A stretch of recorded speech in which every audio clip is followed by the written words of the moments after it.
दोस्तों, inside bye Mauzam Fakhar में खुश आमदीद। इमरान खान साहब के चीफ ऑफ स्टाफ जनाब शहबाज गिल साहब को 2 दिन के लिए मजीद पिम्स हॉस्पिटल भिजवा दिया गया है, जहां पर उनके दोबारा मेडिकल कराने का हुक्म दिया गया है। उनसे कहा गया कि जनाब इनको पीर को दोबारा अदालत के सामने पेश किया जाए। आज अदालत में शहबाज गिल की पेशी थी और इस पेशी के मौके पर ऐसे ऐसे मनाजर देखने को मिले कि अल्लाह की पनाह। एक ऐसा शख्स व्हील चेयर पर बैठकर अदालत आया जो अपने इक़्तिदार के दिनों में खुदाई लहजे में बात किया करता था। एक ऐसा शख्स एम्बुलेंस में मौजूद था जिसके शर से कभी भी कोई भी महफूज नहीं रहा था। एक ऐसा शख्स अदालत में धाड़े मार मार कर रो रहा था जिसने अपनी ज़ुबान से, अपने अमल से कई लोगों को खून के आंसू रुलाया, ख़वातीन हो या मर्द, बिला इम्तियाज़ घटिया तरीन ज़ुबान इस्तेमाल की। लेकिन आज वो शख्स अदालत के अंदर एक मास्क के लिए दुहाइयाँ दे रहा था। अल्लाह की पनाह, कैसा अरूज, कैसा जवाल। देखा जाए तो यही हमारी सियासत है और यही हमारा निज़ाम सियासत। शहबाज गिल जैसे लोग हमारे पॉलिटिकल क़यादत के लिए एक टिश्यू पेपर से ज़्यादा अहमियत नहीं रखते। इस्तेमाल किया, फेंक दिया और फरामोश कर दिया, भूल गए, दोबारा मुड़ के भी नहीं देखा जाता। लेकिन ये लोग जब अपनी क़यादत से करीब होने के लिए, उनकी खुशनुदी के लिए वो इस बात को नोट करते हैं कि जनाब हमारा लीडर किस बात पर किस तरीके से खुश होगा, तो फिर उसी तरीके से उसको खुश करने के लिए वैसे ही तर्ज अमल इख्तियार करते हैं। इमरान खान साहब बदज़ुबानी को पसंद करते थे और शहबाज गिल बदज़ुबानी और बद तहजीबी में इमरान खान साहब से भी ज़्यादा नंबर लेके चले गए। लेकिन जो कुछ आज देखने को मिला उससे तो इस बात का अंदाज़ा किया जा सकता है कि ये जो निज़ाम है हमारा, जिस तरीके से हम अपनी पॉलिटिकल कल्ट्स के पीछे भागते हैं, इस निज़ाम को भी तब्दील होने की ज़रूरत है। क्योंकि कब तक ये शहबाज गिल जैसे लोग अपने पॉलिटिकल क़यादत के लिए ईंधन बनते रहेंगे। ये वही शहबाज गिल साहब हैं जब वो इमरान खान साहब के मुआवने ख़ुसूसी हुआ करते थे। जब इमरान खान साहब इक़्तिदार में थे तो किसी को नहीं देखा करते थे। आज जब वो अदालत से बाहर निकल रहे थे तो वहां पर जर्नलिस्ट मौजूद थे और वो जर्नलिस्टों को देखकर ये कह रहे थे कि यार मेरी तरफ से कुछ ज्यादती होगी,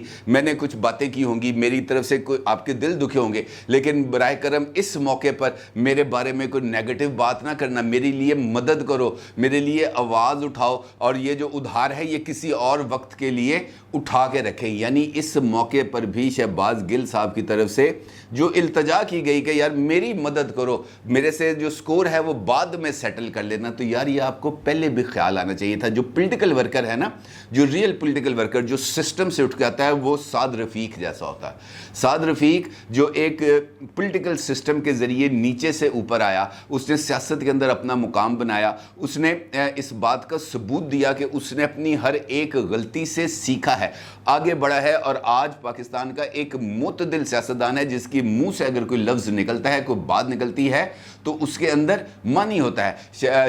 साद रफ़ीक साहब ने आज एक ट्वीट किया और इस ट्वीट के अंदर साद रफ़ीक साहब का ये कहना था कि तकरीरों से, बातों से कभी भी हम किसी को दीवार के साथ नहीं लगा सकते, किसी को इल्ज़ामात के तहत किसी भी सियासी जमात को हम ख़त्म नहीं कर सकते। उनका ये कहना था कि जनाब हमने माजी में पीपल्स पार्टी के बक़िए उधेड़ने के लिए, पीपल्स पार्टी को तबाह बर्बाद करने के लिए, पीपल्स पार्टी को बतौर जमात पाकिस्तान के सियासी मंजरनामे से ख़त्म करने के लिए एड़ी चोटी का जोर लगाया। क्या हम पीपल्स पार्टी को ख़त्म कर पाए? क्या मुस्लिम लीग नून को ख़त्म करने के लिए एड़ी चोटी का जोर नहीं लगाया गया? क्या मुस्लिम लीग नून को ख़त्म करने के लिए मुकदमात, जेलें और इनका सहारा नहीं लिया गया? इसी तरीके से अगर पाकिस्तान तहरीके इंसाफ के ऊपर भी इसी तरीके से जोर लगाया जाएगा, इसी तरीके से उसको तहलील करने की कोशिश की जाएगी, तो पाकिस्तान तहरीके इंसाफ भी तहलील नहीं होगी, ख़त्म नहीं होगी। सियासी जमातें इस तरह ख़त्म नहीं की जा सकती। ये बात कौन कह रहा है? ये वो बंदा बात कह रहा है जिसको ना करदा जुर्म की पादाश के अंदर जेल में डाला गया, जिसके ऊपर तरह तरह के इल्ज़ामात आयद किए गए, जेल के अंदर उसको किसी से मिलने की इजाज़त नहीं दी गई थी। वो बंदा आज इस मौके पर जब पूरे का पूरा सिस्टम हमारा पाकिस्तान तहरीके इंसाफ के खिलाफ खड़ा हुआ नजर आ रहा है, वो उस वक्त भी कह रहा है कि जनाब ये सियासी जमातें इस तरह तोड़ने का सिस्टम को ख़त्म किया जाए। وہ شہباز گل نہیں بنا, اس نے موقع سے فائدہ اٹھانے کی کوشش نہیں کی, اس نے عمران خان کی طرح کسی اور کے اوپر الزامات نہیں لگائے. وہ یہ کہتا ہے کہ جناب یہ ماضی کے اندر بھی یہ تجربات ناکام ہوئے, بھٹو کو پھانسی پر لٹکا دیا, بھٹو کا نظریہ ختم کیا جا سکا, بے نظیر بھٹو کو شہید کر دیا گیا لیاقت باغ میں, کیا بے نظیر بھٹو کی یادوں کو لوگوں کے دلوں سے ختم کیا جا سکا.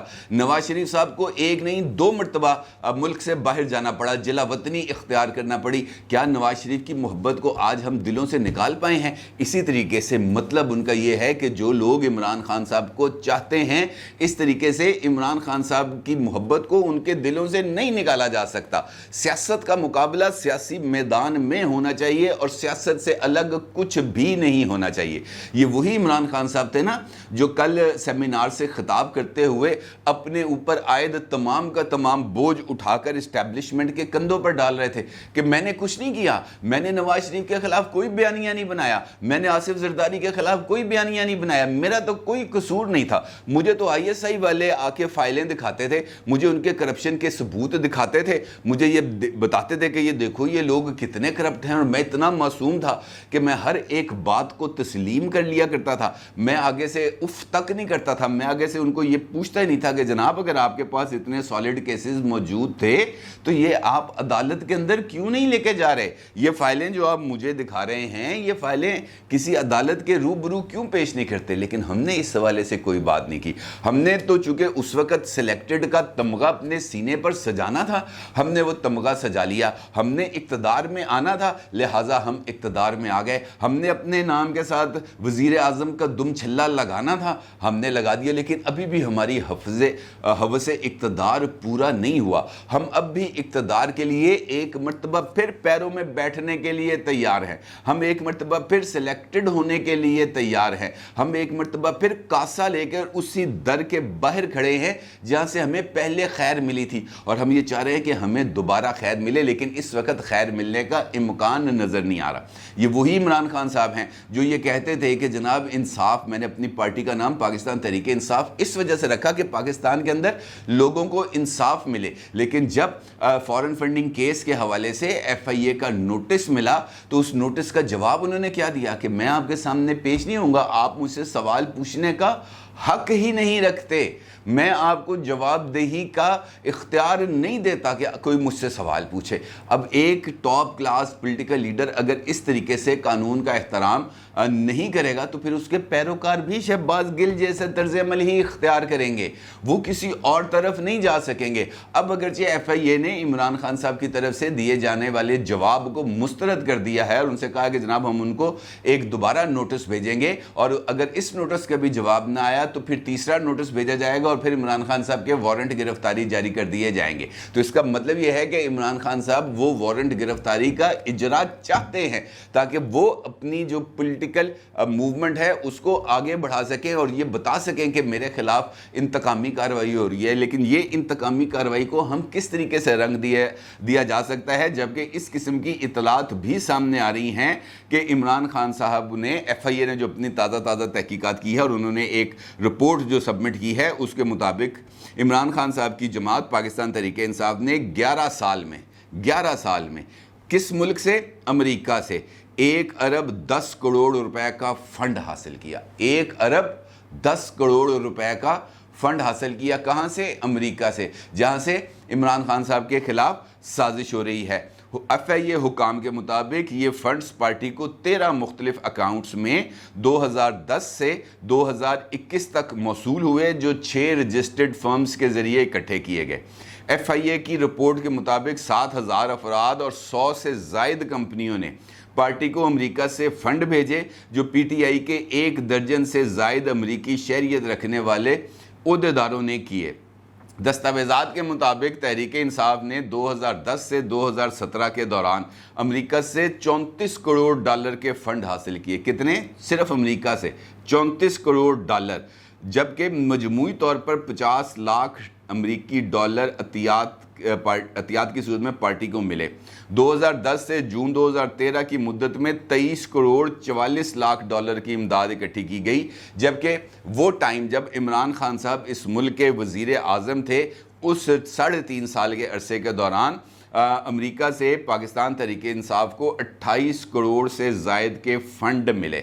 ज़राए के मुताबिक FIA तहकीकाती टीम 11 साल में तहरीक इंसाफ को मसूल होने वाले अमेरिका से आए 1 अरब 10 करोड़ रुपए के फंड्स का फॉरेंसिक कर रही है। अब अगर सवाल पूछा जाए, ये जो मैंने आपके सामने अदादो शुमार रखे हैं, तो सवाल पूछा जाए तो फिर एतराज़, फिर ये कहा जाता है कि जनाब हमसे ये सवाल पूछने वाले आप कौन होते हैं, और फिर एक नई कैंपेन का आगाज़ कर दिया जाता है। उस कैंपेन के लिए ईंधन दरकार होता है, यानी सियासी जो लोग कैंपेन करते हैं उनको एक पॉलिटिकल ईंधन दरकार होता है। उनको अपने बयानिए को आगे बढ़ाने के लिए लोगों की सपोर्ट का ईंधन दरकार है। वो उस अपनी सपोर्ट को उस ईंधन के तौर पर इस्तेमाल करते हैं और अपने बयानिए को आगे बढ़ाते हैं, और अपने बयानिए को आगे बढ़ाते हुए वो अपने लिए मज़ीद गुंजाइशें हासिल करने की कोशिश करते हैं। और इस वक्त तक यही होता आया है और यही होता रहेगा। शहबाज गिल साहब या इन जैसे कोई और लोग, वो तमाम के तमाम सिर्फ अगर आपने उनका जांचना है तो आज के दिन में होने वाली कार्रवाई से जांचा जा सकता है कि किस तरीके से पॉलिटिकल क़यादत उसको नज़रअंदाज कर देती है। क्या आज कोई पाकिस्तान तहरीक इंसाफ का लीडर अदालत में आया था? कोई नहीं। क्या पाकिस्तान तहरीक इंसाफ का कोई टाइगर फोर्स का बंदा वहाँ पर मौजूद था? कोई नहीं। वो तमाम लोग जो हर वक्त हटो बच्चों की आवाज़ें बुलंद करते थे, जिंदाबाद के नारे लगाते थे, वो आज कहाँ थे? उनको पता है कि इस वक्त रियासत अपनी तमाम तर ताकत इस्तेमाल कर रही है, अपनी ताकत को एग्जीक्यूट कर रही है। किसको? शहबाज गिल साहब के ज़रिए इमरान खान साहब को दबाव में लाने के लिए। लिहाजा इस मौके पर कौन आके सामने खड़ा होगा? कौन इस वक्त सामने आकर जिंदाबाद की आवाज़ बुलंद करेगा? कौन इस्टेब्लिशमेंट के साथ अपने ताल्लुकात को स्टेक पर लगाएगा? कौन अपने पॉलिटिकल कैरियर के सामने एक बहुत बड़ा क्वेश्चन मार्क लगाएगा? कोई नहीं लगाएगा। शहबाज गिल साहब एक ईंधन थे, ईंधन के तौर पर इस्तेमाल हुए, इस्तेमाल होने के बाद उनको हालात के रहमो करम पर फेंक दिया गया। अब हालात जाने और शहबाज गिल साहब जाने, इसके दौरान कोई और तीसरा फरीक नहीं आएगा। लिख के ले लें, कोई नहीं आएगा। इवन इमरान खान साहब भी नहीं आएंगे। अब अदालत ने इजाज़त दे दी है ना कि जनाब आप उनके वकला और दोस्त उनसे मुलाकात कर सकते हैं। आप देखिएगा कि कौन कौन जाके उनसे मुलाकात करेगा। मुलाकात करेगा जाके इजाज़ चौधरी, मुलाकात करेगा जाके डॉक्टर वसीम जो उनके सैनेट के अंदर कायदे हिज़्ब इख्तलाफ हैं, मुलाकात करेगा जाके फवाद चौधरी, बात ख़त्म, या मुराद सईद। इसके अलावा तो और कोई नहीं। लेकिन जो बयानिया है उसको यकीनी तौर पर आगे बढ़ाया जाएगा और शहबाज गिल की उसके ऊपर ही एक नई इमारत खड़ी की जाएगी। और ये कोई नहीं इस सवाल का जवाब देगा कि शहबाज गिल को ये बयान देने की आखिर ज़रूरत क्यों पेश आई, किसके कहने पे पेश आई, और उस बयान के ज़रिए वो क्या मकासद हासिल करना चाहते थे। ये एक इम्पॉर्टेंट सवाल है, लेकिन इस सवाल का जवाब शहबाज गिल साहब भी दे सकते हैं। और शहबाज गिल साहब को इस सवाल का जवाब देने से रोकने के लिए ये जो इतनी बड़ी मुहिम चलाई जा रही है, इसका मकसद इसके अलावा और कुछ नहीं कि शहबाज गिल को खामोश कराया जाए। और अब तो एक नया उसके लिए तरीक़ाकार को अडॉप्ट किया जा रहा है कि जनाब शहबाज गिल साहब इस वक्त बहुत ज़्यादा डिप्रेशन में हैं, वो सवालों के जवाब नहीं दे सकते, उनकी ज़हनी हालत दुरुस्त नहीं है। यानी अगर कल को शहबाज गिल साहब कोई स्टेटमेंट दे दें तो उसके लिए पहले से ही ये माहौल बना दिया जाए कि हमने तो पहले कहा था कि जनाब इसकी तो ज़हनी हालत ठीक नहीं है। एक ऐसा बंदा जो डिप्रेशन में हो, एक ऐसा बंदा जिसकी ज़हनी हालत ठीक ना हो, उसके बयान की और उसके दी गई वजूहात की कोई अहमियत नहीं रखती। और यही